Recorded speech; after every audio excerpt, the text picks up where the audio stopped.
Hello, today I'm going to review the Star Wars The Black Series C-3PO from the archive or something like that. I still don't really understand exactly what that is, but here we go. On the front of the box you can see C-3PO, and you can see it. This is an archive, however you say that box.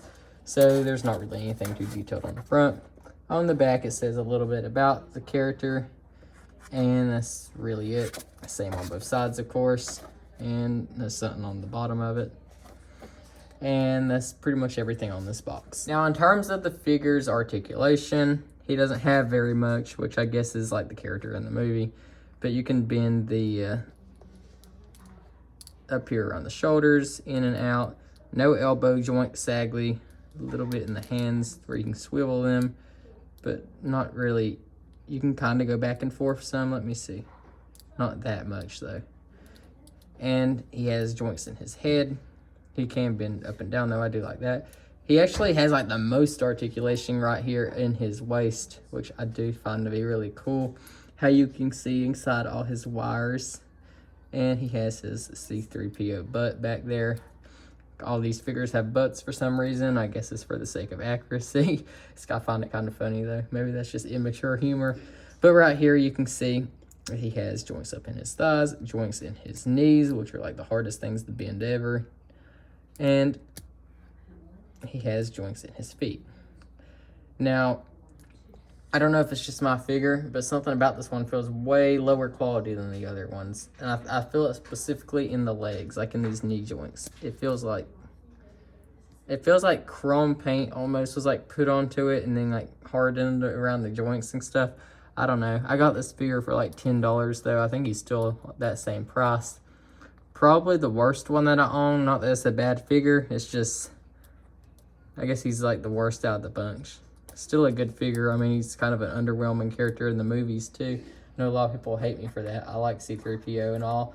But I mean, he's not like moving all that much in the movie, accomplishing too much. So I guess his joints kind of reflect that, being that you can't bend the elbows. I don't even think he really does that in the movie all that much. He's kind of always like, oh, R2-D2, I need you. That was weird, but that summed him up pretty good though, I will say. Yeah, you can do a few things with these arms though, with no elbow joints. You could make them do this. You could put him into one of those classic C-3PO poses where he's waving like this maybe. And that's pretty much all the joints though. Now what I do like is the golden chrome painting that this one has. He looks really cool in the light, especially in this light box that I'm recording in. He just looks very shiny, looks metal, looks really cool. And as I said, I really do like the wires in here and all the detail on there. The detail in his head and around his fingers. It's all very good details. I especially like how they detailed all this though. He has a one different color leg, which is like a silver painted one. And he actually has a lot of really good details. I just don't think his joints are all that great. And it's not really the joints that's making me complain, it's the stiffness of them. Like, I mean, he's really hard to pose. Let me try to get him to stand up. This one's really hard to stand up for some reason. There we go. Yeah, but this is a good figure.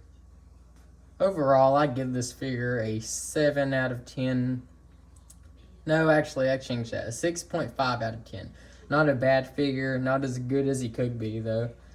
But still, I mean, this one doesn't go for very much anyway. Majority of the time, I see him selling for around $10 to $15. So that is worth it for this figure. And it is nice to have a C-3PO when you have a lot of the other characters like Luke Skywalker and Vader and Leia and all them. Being that C-3PO is still a crucial part of the movies. I mean, he's kind of the only consistent character throughout all 9 movies, I will say. I don't know, maybe that's a common opinion. But I mean, C-3PO acts the same throughout all of them. But thank you for watching, and goodbye.